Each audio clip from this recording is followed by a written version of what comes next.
What the fuck is this? Well, let me explain to you. This is where we are heading to in the degrees of animation. We no longer can have good animation with an amazing art style of superheroes doing super heroic things and having moral messages that will affect us not just today, but in for future generations to come, where kids will forever remember things that have happened in a long time, but they were just a thing of a specific moment. For example, if we look at the modern comic book industry, back in the 90s, there are millions of comic books which still today are very endeared to me. And I was born in the years 2002, yet I have knowledge of comic books that are from the 80s that have stuck with me more than the comic books of this modern generation. They say they're doing this in the names of diversity, yet white people, in a time and era specifically, where it was full of greater racism than ever, have written black characters in way more amazing manners than most of the black writers, if we know of today, have been writing them. Seriously, seriously, just look for an examples. Back in the day, they used to write Black Lightning. He was amazing in the old comic books before he, of course, joined the Outsiders.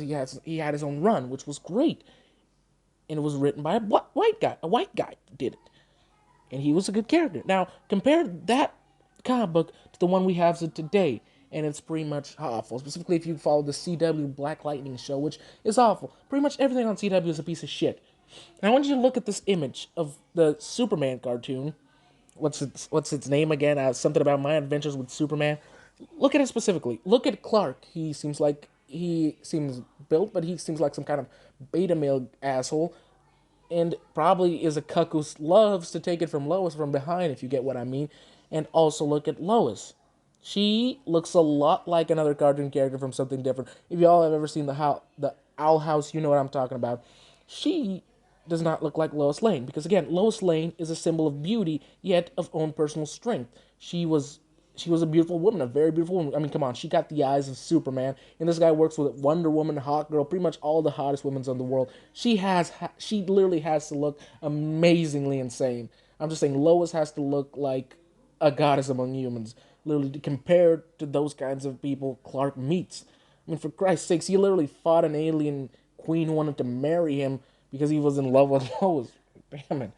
And I want you also to look at Jimmy Olsen right there in the back, if you get him. I mean, I'm sorry, is that brown? Because it looks a little purplish. His skin color, if you think about it for a second. What I'm trying to say is, there another blatant point, the ginger swappings to black people. Because I don't get this. Where do they see us black people as gingers? When has it ever been said that black people are gingers and redheads? Because that's never been said before. No one has ever seen that. No one.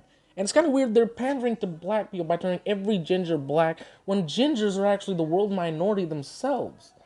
They're a very rare thing nowadays. I mean, there are black people which have. Okay, I'm probably just gonna burn my words here. There's some black people that do have red hair, but that is a very rare thing to find.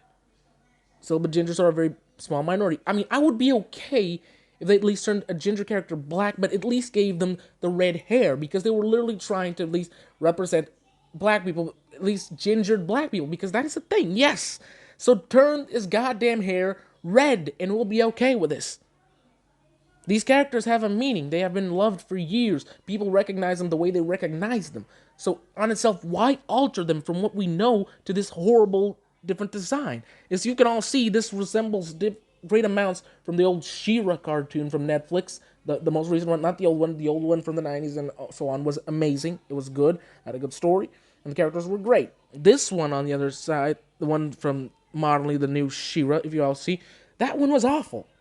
Seriously, the characters were a bit off. Designs were also off. Animation had moments of being off too. Don't forget the insanely propagandism of homosexuality in constant society, and that everyone can be friends no matter where you are, even if you're in a war with people who want to kill you. But what I'm just saying, She-Ra was shit. And from what we're gonna get, this show's also gonna be like that because the person who wrote in She-Ra is gonna write on this show, so we can see it go down the hill. God, we need some kind of restart in animation. So just get rid of all the bad people and go back. You know what? Just get the Japanese onto it. Screw American animation companies. Get the Japanese onto it, and they'll make it right. because the Japanese know the meaning of hard work.